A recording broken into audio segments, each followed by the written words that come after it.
Həccin hər bir ayini İbrahim Peyğəmbərin imtahanları ilə bağlıdır.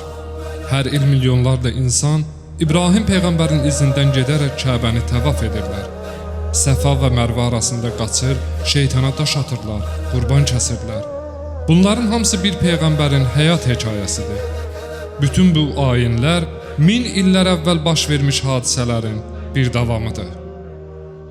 Allahın əmri ilə İbrahim Peyğəmbər həyat yoldaşı Hacər və yeni doğulmuş İsmaili Fələstindən götürüb, həmin vaxt səhradan ibarət olan Məkkəyə gətirdi. O zaman Məkkədə nə su, nə insan yaşayışı, nə də əkin sahəsi var idi. İbrahim ailəsini Zəmzəm quyusunun indiki yerləşdiyi ərazidə qoydu və oradan ayrıldı. Hacər narahat halda soruşdu: "Ey İbrahim, bizi bu çətin yerdə tək buraxıb hara gedirsən?" İbrahim sustu. Hacər yenidən soruşdu: "Bu Allahın əmridir?" İbrahim başını tərpədərək təsdiqlədi.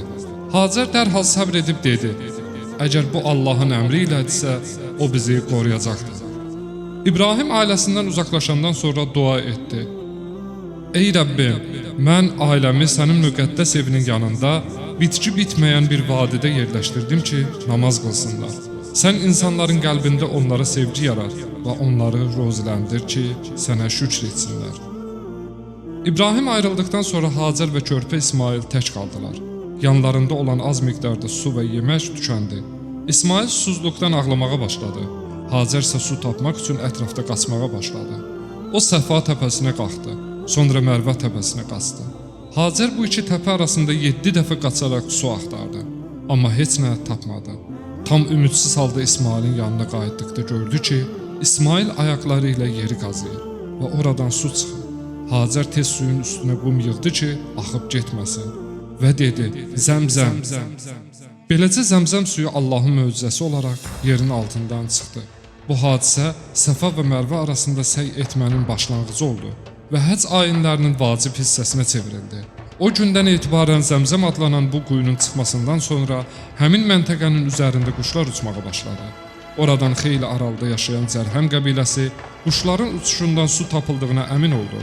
Onlar xeyli gəzdikdən sonra gəlib Hacərlə İsmaili gördülər. Bundan sonra Zərhəm qəbiləsi çadırlarını Zəmzəmin ətrafında qurmağa başladılar. Artıq Hacərlə İsmail tənha deyildilər. İllər sonra İbrahim Məkkəyə qayıtdıqda İsmailin artıq böyüdüyünü və bu çətin səhrada yaşamağa alışdığını gördü. Allah İbrahimə əmr etdi ki, oğlu İsmail ilə birlikdə Kəbəni inşa etsin. Onlar birlikdə ilk olaraq yerin altına bastırılmış təməl daşlarını çıxardılar və sonra Kəbənin divarlarını qaldırmağa başladılar. Qur'an-ı-Kərimdə bu hadisə belə qeyd olunur: İbrahim və İsmail evin təməlini qaldırarkən dedilər: "Ey Rəbbimiz, bizdən qəbul et. Həqiqətən sən eşidənsən, bilənsən." İbrahim daşları üst-üstə yığarkən bir yerə çatanda daha yüksəyə qalxa bilmədi. O zaman ayağını qoymaq üçün bir daş gətirdi. Bu daş onun ayaqlarının izi ilə müqəddəsləşdi və məqam-ı İbrahim adlandı. Bu gün də Kəbənin yaxınlığında mövcuddur ki, həcc ayinlərinin vacib hissələrindən biridir. İbrahim bir gecə yuxuda gördü ki, Allah ona oğlunu qurban verməyi əmr edir. Bu yuxu 3 dəfə təkrar olundu və İbrahim anladı ki, bu Allahın əmridir. O İsmailə dedi: "Ey oğlum, yuxuda görürəm ki, səni qurban verirəm. Nə düşünürsən?" İsmail isə itaətlə cavab verdi: "Atacan, sənə əmr olunanı yerinə yetir. İnşallah məni səbr edənlərdən tapacaqsan." İbrahim İsmaili Mina vadisinə qurban kəsməyə apararkən, yolda şeytan 3 dəfə onun qarşısına çıxaraq onu vəsvəsə etdi.